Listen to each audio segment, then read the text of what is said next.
All right, so back in the kitchen to talk about good versus bad foods, or what's Is there good versus bad foods? Is there good foods or bad foods? the way that I would look at it is like if it tastes good or if it's not past the expiration date, it's good food. If it's past the expiration date or smells, it is bad food. But in regards to like, there's a lot of people that like, yeah, I'm sure you've seen all over like Instagram, it's like, how much sugar's in this breakfast? Or like, these aren't the foods that you should be eating. And so like for us, we're kind of going to talk Healthy versus unhealthy. yeah, and so like shouldn't eat type things, right?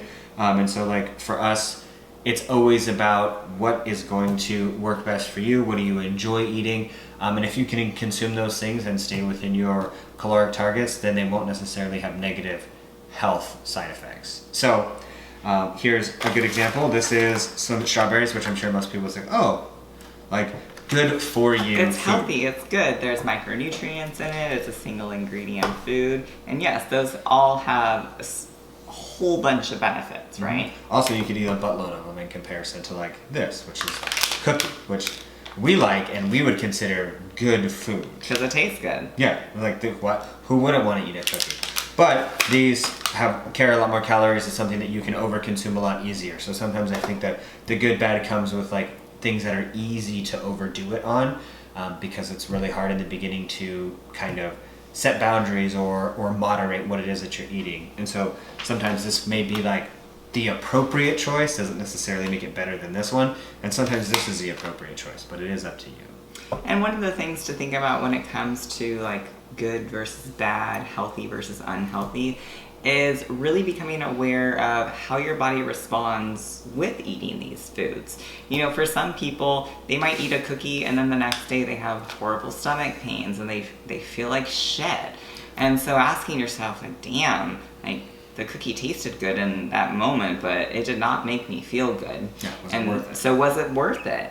And so when you do start eating certain foods, be aware of how you feel, like obviously when you're eating them, and how your body responds the day after eating them, even a couple days after eating them. But there is no good or bad food. It's just what you like, how your body responds, and how can you fit it within your intake to meet your goals. And I would say like a good example of that would probably be obviously like a bunch of different vegetables, but then also like meat. Meat is like such a wide range of like, you know, like calories or macronutrient footprints depending on what meat you're selecting. It doesn't necessarily make one healthier or you know, worse for you. But if you're gonna have brisket, it's gonna be very different than like chicken. Oof, and that brisket is so good, but OMG, like, it's probably the amount of fat versus protein. It's about 50-50, if not a little bit more fat when you start breaking that down. And so same with, like, we think about like veggies that they used to cut up into sticks when you were a little kid, like carrot sticks versus celery sticks. Oh, right? that's Like the difference as well. And both of those could be like, oh, those are healthy choices, but the carrots are going to carry way more calories, so it'll just be easier to overconsume. And so that's where it's just a matter of like, what is it that you prefer? What's going to be best enjoyable for you to eat? And then also, what makes you feel good? Because like for me, I love brisket. It tastes really good, but I do know that when I eat it, my heart rate goes through the roof. Because it's super, It's super true. fatty. So it's insane. But like being aware, knowing that, and then making the appropriate decision based on everything that's going on in life. And so it's like, oh, not that any of these things that you'll always eat or that you'll always stay away from, but given the circumstance, the situation, allow yourself to enjoy the things that you want.